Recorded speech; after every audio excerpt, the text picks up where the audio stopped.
So, welcome to this last lecture of this NPTEL course, where I am going to briefly mention the key definitions, key concepts, and also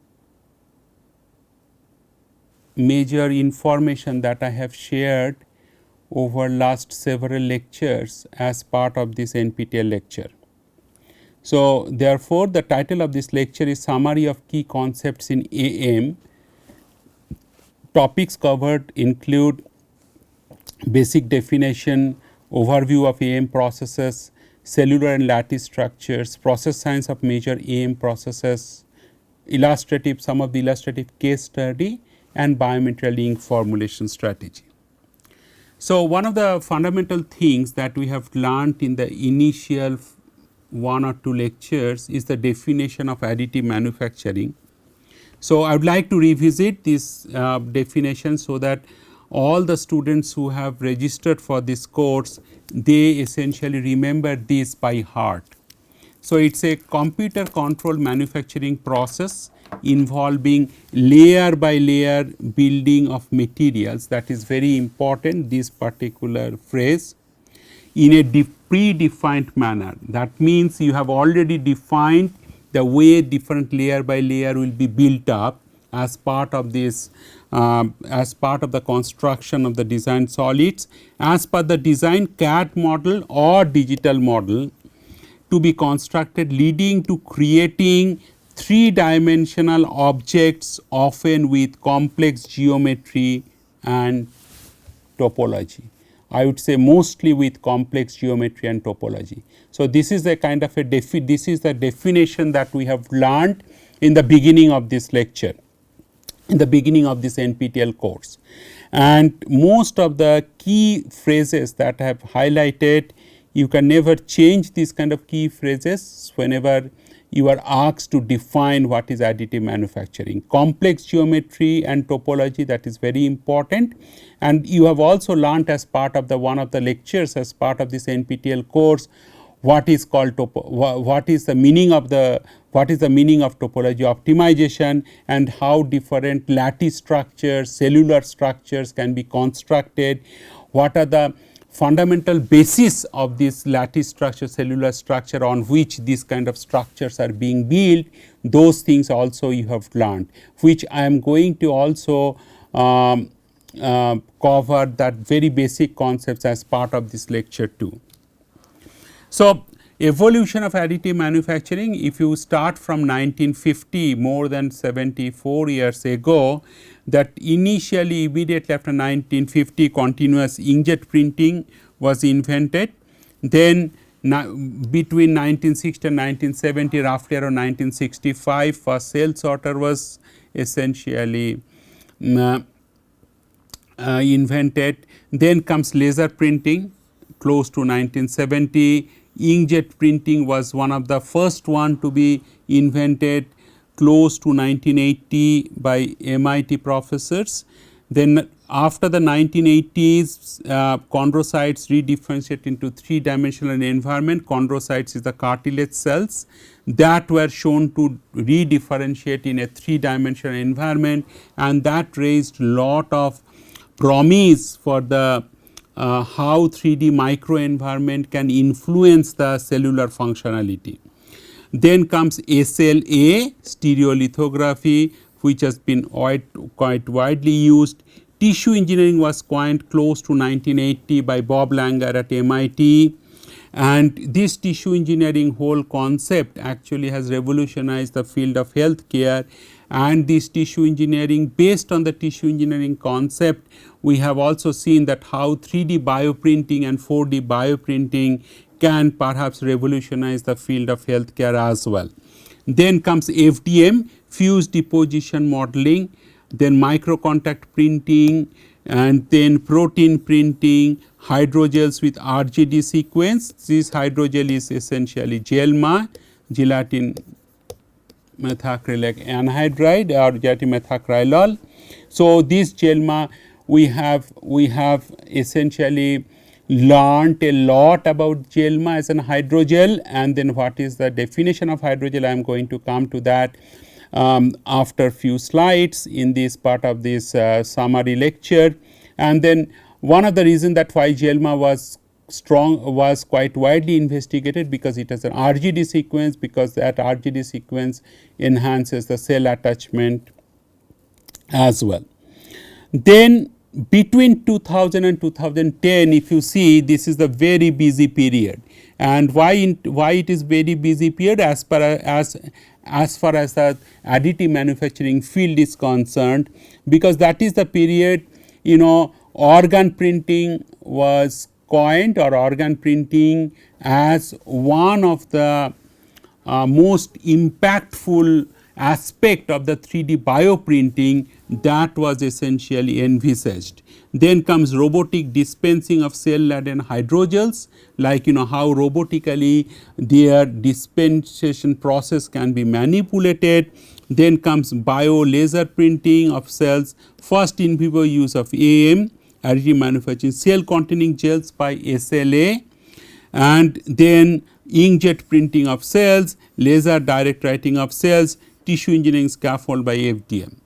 So, these decades of this additive manufacturing has also generated significant interest in the scientific community, and that has led to the establishment of International Society for Biomanufacturing.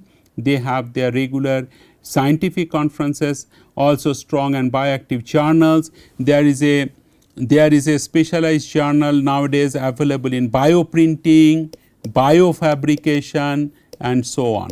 And as I mentioned, as part of this NPTEL course, every month hundreds of papers are being published across the scientific disciplines in different journals, whether it is related to the biomaterials, whether it is related to tissue engineering. Every journal, if you open, you will find quite significant number of papers are being published in this area. So, all these things essentially reflect tremendous enthusiasm in the scientific community on the advances and progresses being made in the field of additive manufacturing. Now, why additive manufacturing is so important, and this has been, and what is the rationale for additive manufacturing, that I have discussed at length with respect to the conventional manufacturing like metal casting, for example. And this particular slide essentially shows the consideration of cost versus complexity, and what you see here, this essentially straight line, it is for the metal printing. So, metal printing, you know, the cost per part almost remains the same in terms of the more and more complexity that your structure has. So, it is independent of the complexity. Now, if you follow these dotted lines, that essentially traces the traditional manufacturing. So, in case of traditional manufacturing, which is either machining based, or there are machining, drilling, turning. So, it is essentially subtractive manufacturing, right. You remove the material while shaping the material to your desired design and shape. So, essentially this kind of complex parts, when you try to manufacture using subtractive manufacturing processes, what you see that there is a progressive increase in the cost of the materials, cost of the part. So, therefore, the key message is that when it is a low volume manufacturing,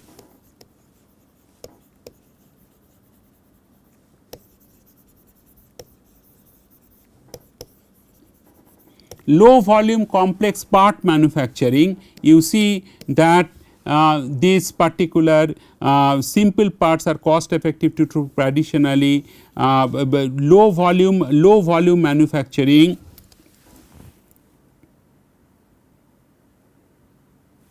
Yeah. So, simple parts are very cost effective to fabricate traditionally, whereas complex parts are more cost effective to do 3D printing. And typically when the in the industry also people are trying to manufacture very complex parts, there it is much 3D printing is much more cost effective.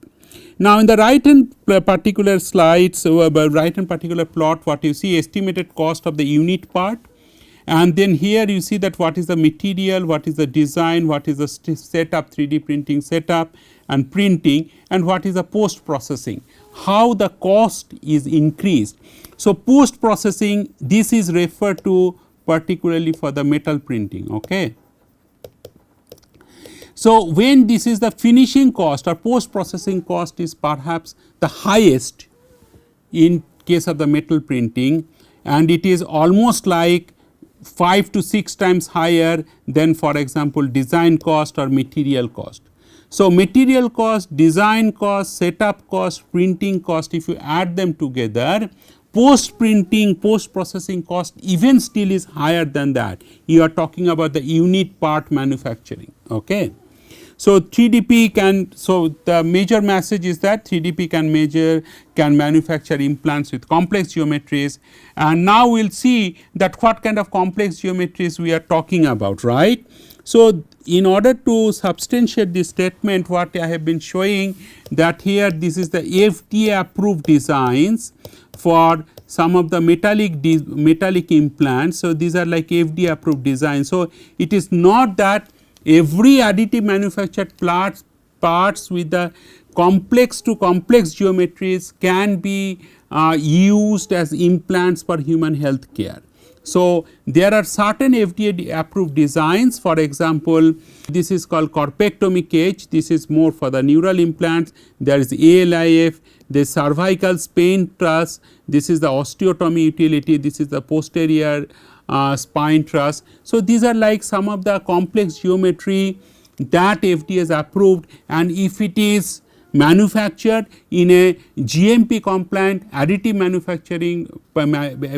manufacturing machine, then this can go through FDA approval process, provided the part quality is not compromised. And some of the things you can clearly see, for example, this particular geometry or this particular geometry, it is very difficult to conventionally manufacture this kind of strut geometry, because you know that you can see that this is made up of the different struts as well as the nodes. You learn later in the as part of the lattice structures or cellular structures how this different combination of struts and nodes can make the structure even complex, right. So, complex design is one thing,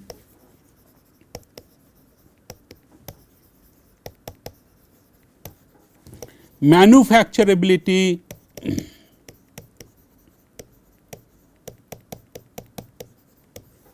is another aspect. So, it is not necessary that all complex designs can be manufactured very easily, right.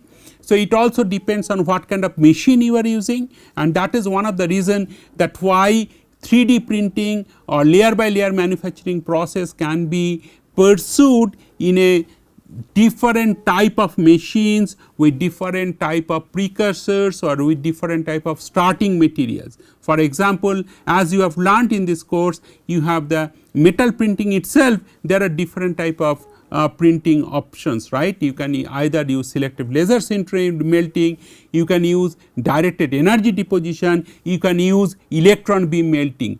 If one machine fits all the options, then there is not much necessity to invent the other machines. So, the fact that we are constantly improving on our machine aspects, the fact that we are developing newer ways to manufacture this kind of 3D printed parts, that essentially indicates that these particular machines should in principle allow the construction and manufacturing of more and more complex components. So, that implant design with intricate geometry is possible only using AM techniques. One of the things early in the course that we have also learned, that in the context of the 3D printing of soft materials like gels or hydrogels, that there is two terms that one is to distinguish. One is called bioinks and one is called biomaterial inks.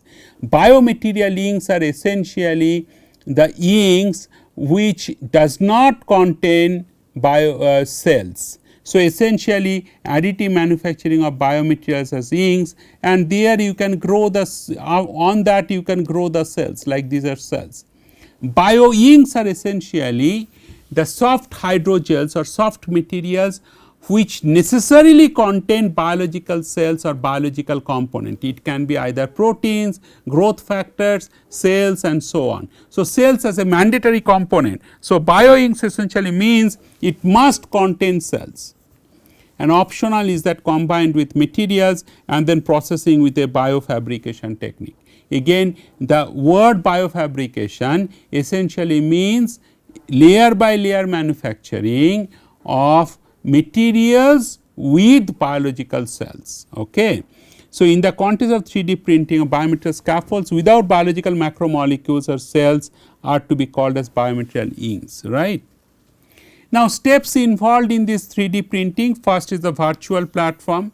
This is the designing of 3D CAD file, conversion into STL, slicing into 2D planes, right. So, this STL file in many of the 3D printing machines like extrusion 3D printing and all, they can read only on the STL file.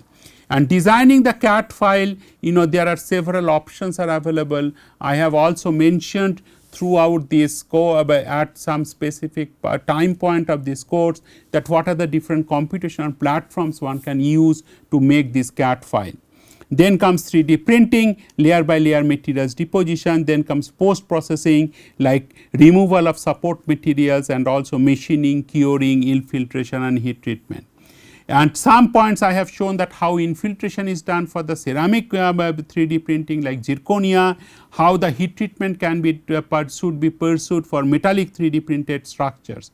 So, depending on what kind of materials, you have also learned that materials, engineering materials can be broadly classified into metal, ceramics, polymers and composites. So, depending on what kind of materials you are printing, these post processing options also can be different. Largely for metals it is heat treatment, for ceramics it can be infiltration, it can be also sintering, and in some cases for the metal 3D printed structures, in order to get the exact desired surface roughness and or dimensional tolerance, one has to do very limited amount of machining of the 3D printed parts. Right. So, one of the concepts that I have also mentioned very early on in this NPTEL course is the patient specific 3D bioprinting. So, what you see, you get that for example, if you are a very ambitious scientist, like you want to do 3D bioprinting of this functional heart, the way I am mentioning it is not that easy. So, what you need to do for a particular for the patients to which you have to implant the heart, or patient who undergoes the heart transplant. So, you have to get the MRI scan or CT scan, then you can see that what is this CAD model of the that patient specific heart. Then you have to choose what is the soft gel materials or hydrogel materials that you want to use along with the cardiomyocyte cells. For example, this is one of the cardiac tissue specific cells and growth factors. Then you construct the scaffold with cells using the 3D bioprinting technique, either laser based extrusion process, stereolithography or inkjet. You can see that human patient specific heart is being constructed or being printed. Then when the cells are being encapsulated, when cells are being encapsulated in these 3D extrusion printed gels, then you have to put this in the bioreactor for maturation purpose. And this bioreactor maturation purpose, you can see that what is the final printed tissue. So, we expect that after this bioreactor maturation, that these cells which are being encapsulated in these hydrogels, they will have that, for example, beating performance, like if this will beat exactly at the 72 beats per minute, that how that human heart functions. So, human heart specific functionality needs to be obtained in this final 3D printed tissue. A number of challenges are involved during each step of fabrication to develop patients with fully functional artificial tissues or organs with clinically acceptable results. And this is rational for the fact that 3D bioprinting is still not used for patient care in clinics in many advanced nations. Biofabrication, what is the definition that we learned? It is a computer controlled layer by layer manufacturing of complex living and non-living biological products using live cells, biomacromolecules, extracellular matrices and biomaterials as per the design. Now, here comes the key terminology. What we learned in some of the early lectures of this NPTEL course is the computer aided design. This is the application of specific software platforms, and these software platforms can be very different on computers or workstations for the creation, modification, analysis and optimization of the design of a 3D structure. So, CAD output is often in the form of electronic files for print, machining and other operations. For machining, normally we give the G code, computer controlled programming language, which is meant to control automated machine tools.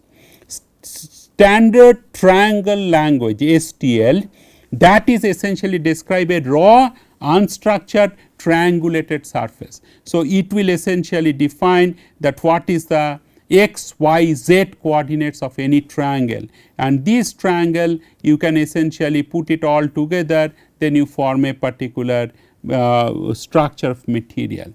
So, of the unit normal and vertices ordered by the right hand rule using the triangles using 3D Cartesian coordinates like x, y, z coordinates.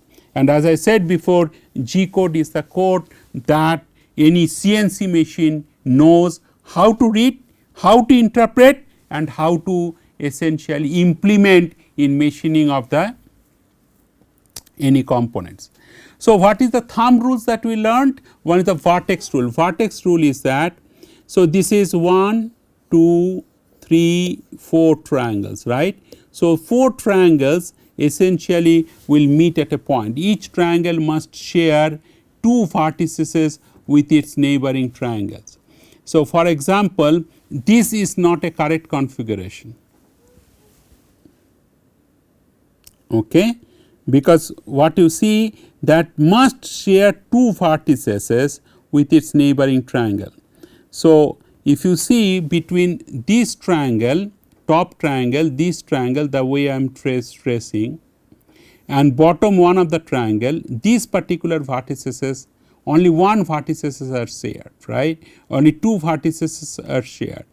So, here again these 2 vertices are being shared, but between these two triangle, this triangle and this triangle, 2 vertices are not shared. So, whereas in this particular case central vertices are shared by all 4 triangles. Orientation rule, the direction of the normal should point outwards, this is the correct orientation. All positive octant rule, this is also one of the rule that is clearly followed and that must be followed in constructing the STL file. The coordinates of the triangle vertices must all be positive. What are the computational platforms? This has been mentioned in little bit more details like SolidWorks. This is a software that is used, AutoCAD, Autodesk Fusion, Rhinoceros 3D, NTOP. These are the computational platforms which are used for engineering structures, and in case of biomedical implant designing, mostly in many hospitals or some of the bioengineers they use Mimics and Thematics. Out of that I must mention Thematics is less explored compared to Mimics, and this is most widely explored, SolidWorks.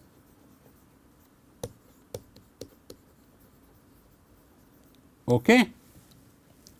So, cellular lattice structures. So, this is some of the most creative design philosophies that were used to make this kind of a cellular and lattice structures. How the cellular structures are defined? It is a solid materials containing high volume fraction of pores.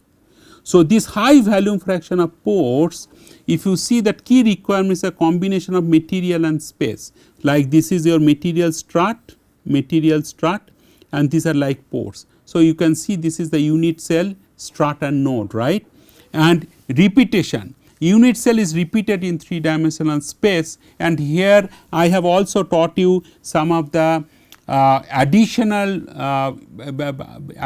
concepts which are used in material science in constructing the crystal structure. For example, unit cell, for example, lattice and motif.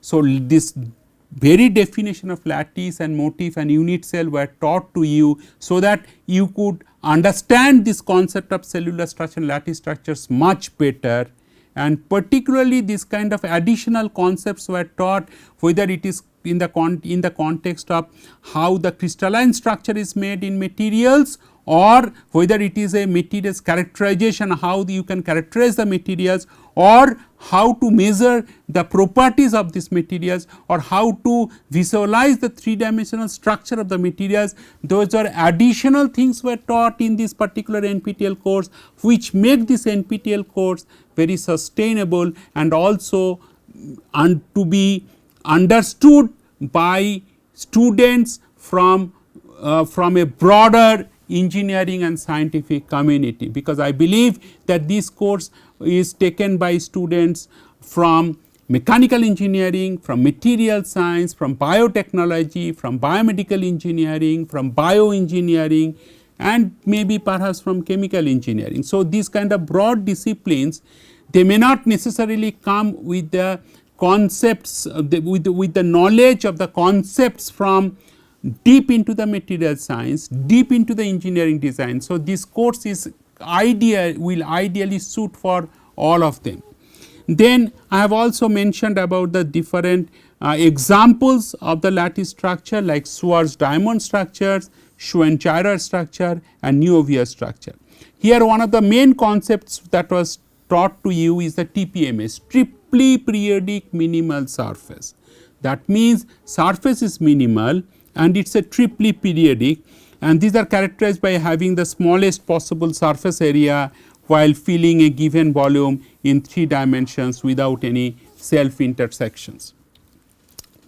So, one of the concept that has been kind of quite extensively discussed is the Voronoi diagram, in the way when I was teaching, when I covered the lattice structure and cellular structure. So, what is the Voronoi diagram? If we recall, so this is a random distribution of the seats within a design domain, like, so this is your design domain, or people say ROI, region of interest, and so on. So, you consider the random distribution, then you start connecting these points to form a triangle. Sorry, this is another triangle. This is another triangle. So, you can make this triangle. Then there is something called Delaunay triangulation, then comes identification of the bisector lines. So, you take each of the sides of a triangle, there is a bisector lines, right, and these bisector lines must meet at a point. Then you consider that point, and these particular points, then you start connecting, right. So, what are the bisector points, and then you can get this kind of a structure, and this is called Voronoi tessellation. So, it is a mathematical logic with the key features of the nearest adjacency and skillfully reflect many expression features. It is expressed in both 2 dimensional and 3 dimensional space. Topology optimization is being taught as a mathematical method that spatially optimizes the distribution of material within a defined domain, like size, shape, and weight, by fulfilling given constraints previously established and minimizing a predefined cost function. So, you have a CAD model, you have a topology optimization of the for additive manufacturing. If you have FEM design verification, then you do additive manufacturing and do mechanical and material verification. different in the overview of the different additive manufacturing processes. Some of the processes are highlighted like powder based fusion process, selected laser melting, directed energy deposition, inkjet printing, and also binder jet printing, so on, right. So, selective laser melting and direct energy deposition were actually given more importance and emphasized primarily to give the more scientific case study, which are based on the experimental study carried out at my group. Then comes 3D binder jet printing of Ti6Al4V, and here what I have mentioned is that it is a polymerizable ink, and this polymerizable ink must satisfy certain physical parameters like viscosity, surface tension, and more importantly some of the dimensionless number like Reynolds number, Ohne-Surge number, and what we learned that is a combination of this Reynolds number, Ohne-Surge number. If it satisfies that particular ink can be used to 3D binder jet printing, and some of the printing parameters were printing speed, resolution, layer thickness, powder deposition modes. Then I have shown you using two different kind of binders. One is a starch based binder and one is called in situ polymerizable binder, and simple geometrical calculations we can see how the binder material interactions take place, and particularly in situ polymerizable binder, how this binder essentially will undergo in situ polymerization that will trap the powder particles in an effective manner. We have given two case studies on the Ti6Al4V, and I have shown that one can get strength reliability which is quite good at around 8.1, considering the fact that these binder jet 3D printed materials have 28% porosity and 98.4% interconnectivity of the pores. That makes although it is a metallic materials, that makes the materials more prone to failure, and therefore weakest link fracture statistics were adopted, and then we have done this kind of, I have shown you that how experimentally we have done this analysis, and therefore these materials have viable modulus which is close to that of the engineering ceramics, because most of the engineering ceramics, like whether you consider alumina, zirconia, silicon carbide and all, their viable modulus or strength reliability or M value is typically 3 to 10. Now, laser based additive manufacturing process, one of the things that we learnt is the powder characteristics, whether it is a spherical shape or whether it is a irregular shape, that is important.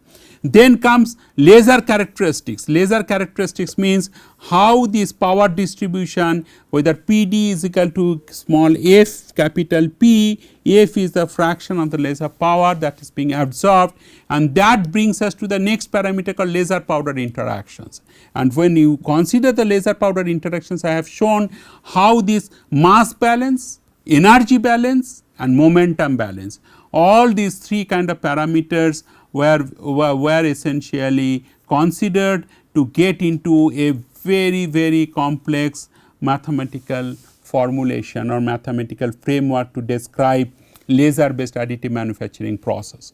What you have learned, this laser beam is being essentially concentrated on a powder bed, and the molten pool there is a Marangoni convection, heat conduction and heat radiation, all these things that take place, and this is a complex combination of all these three phases, of all these three contributions that were captured in their highlighted mathematical framework.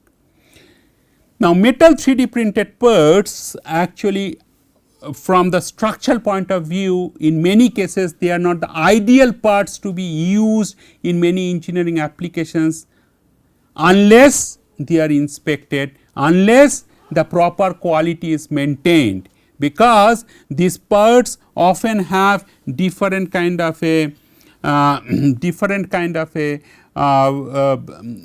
defects, for example lack of fusion or balling. This is like two majorly occurring defects, and also there is a failure due to the residual stresses, because it is a very high intensity laser beam which is being concentrated. Keyhole means when the laser beam penetrates very asymmetrically deep into the surface, and in this particular pool if there is a material which is vaporized, then it is keyhole with porosity, that will be one of the defects that will be generated. Now, coming to the rheological aspects, it is the modulus, like that we have learnt this rheometer, parallel plate rheometer, and in this parallel plate rheometer one can measure G prime. So, this is the G star, that is the modulus, the overall resistance to the deformation of material. One is called G prime, one is called G double prime. So, G prime is the storage modulus, G double prime is a loss modulus or viscous modulus. The tan delta is the loss factor, that is nothing but the ratio of G double prime to G prime. Why it is important? Because when you moved from metal printing to the soft hydrogel printing, then what we have learned, in case of the soft hydrogel, we have to tune the G prime, G double prime, viscoelastic modulus, storage modulus, viscosity, and then shear thinning properties and so on. So, those properties are very important in the soft hydrogel. Now, shear thinning and thixotropic properties, these are also equally important, and what we learnt is that eta is equal to k gamma dot to the power n minus 1, and here you can see eta is the viscosity of the fluid, k is the flow consistency index, and gamma dot is the shear rate, it should be gamma dot. Now, when n less than 1, then it is a pseudoplastic flow.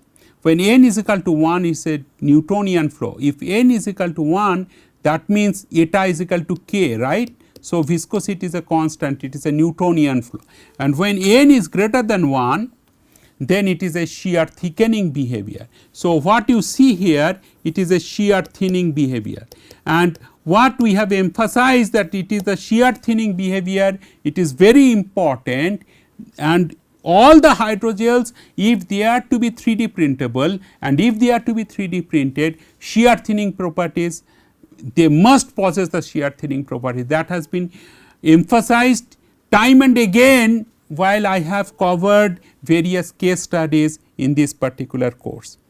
Then comes thixotropic behavior, and typically thixotropic behavior is another prerequisite for hydrogel to be 3D printed, and what you see here, viscosity consistently decreases with time, and that is called thixotropic behavior.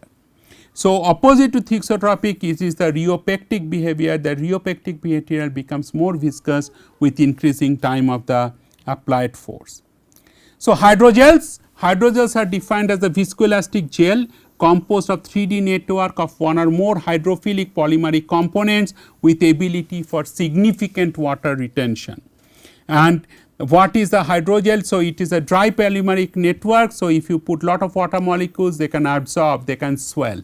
The swelling is one of the major important things in the hydrogel, and what you can do in this hydrogel structure, you can cross link.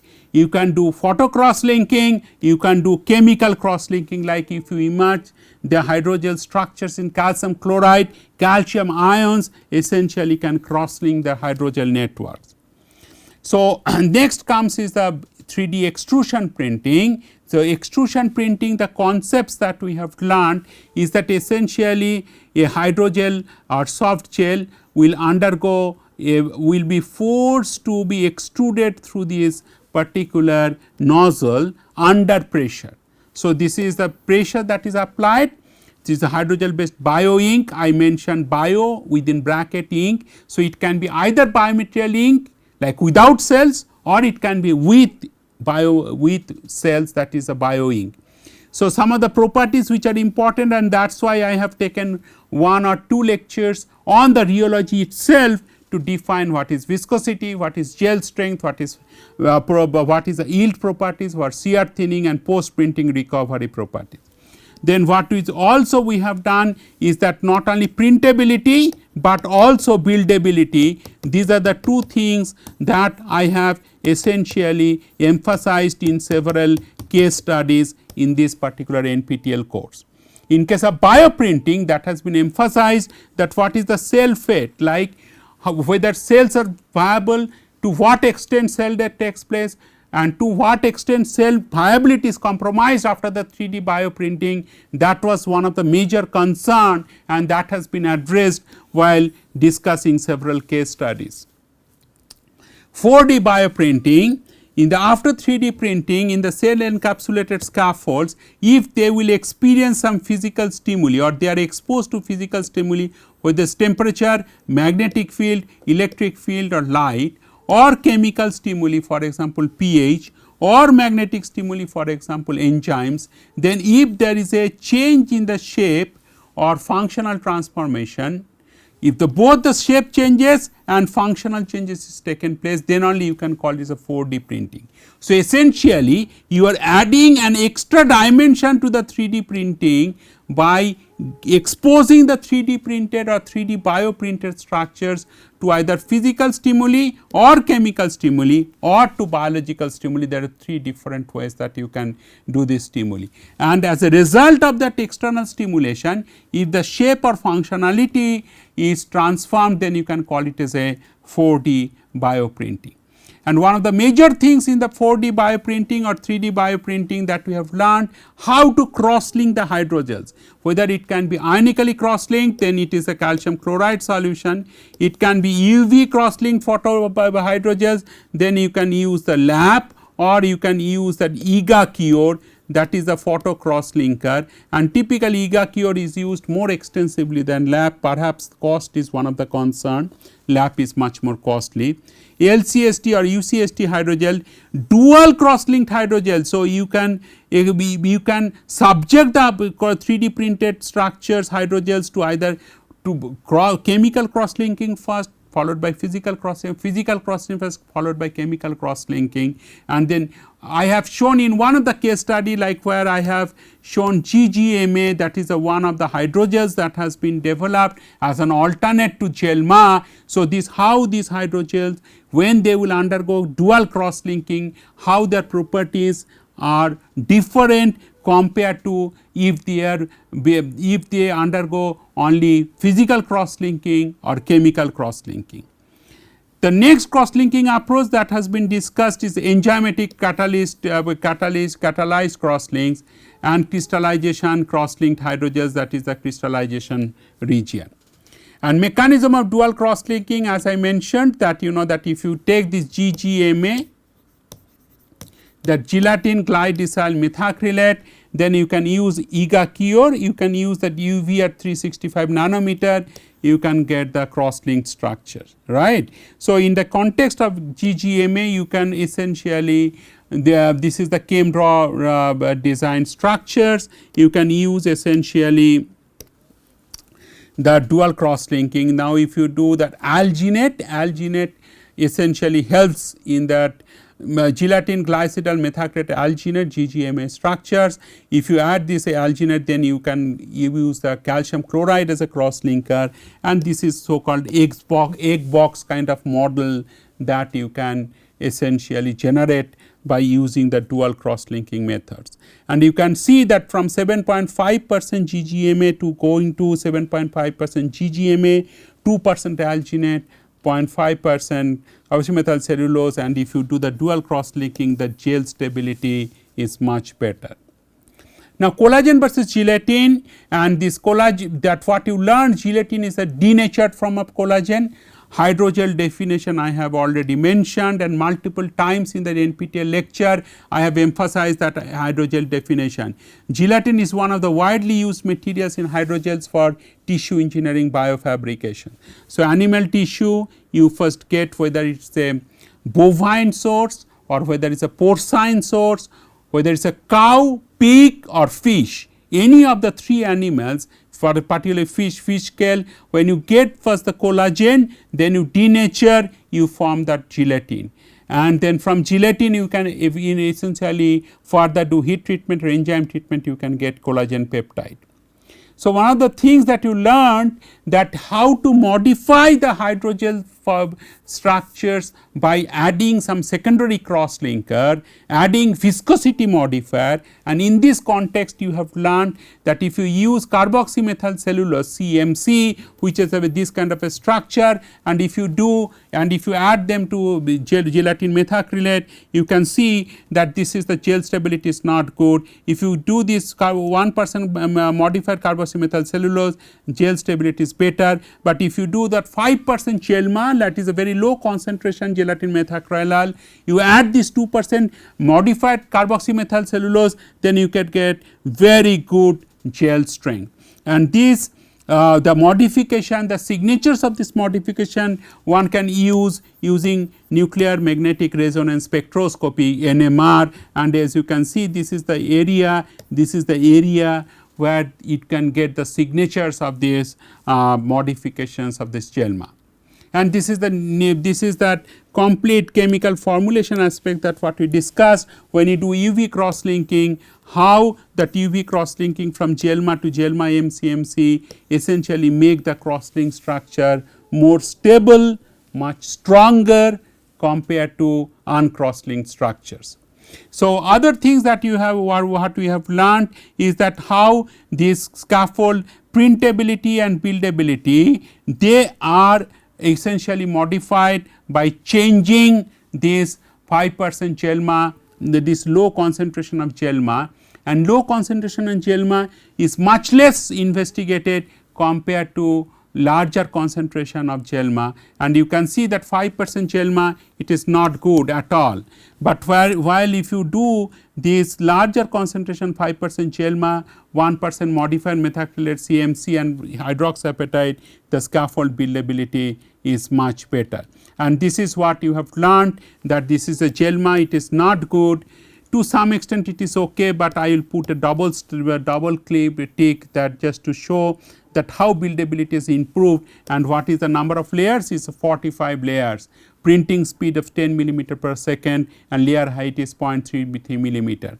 What we learned more fundamental point is that in case of 3D bioprinting, it is important for you to recognize that whether we can retain and whether we can use the similar 3D extrusion printing parameters, encapsulate and use it to print cell encapsulated hydrogels and still maintain good cell viability, still maintain good printed resolution, still maintain good buildability of the 3D printed structures. That is the major challenge, right? And also major challenge is to retain the cell viability to the maximum level, to maintain the cell functionality to the highest level in the 3D bioprinted structures. Thank you.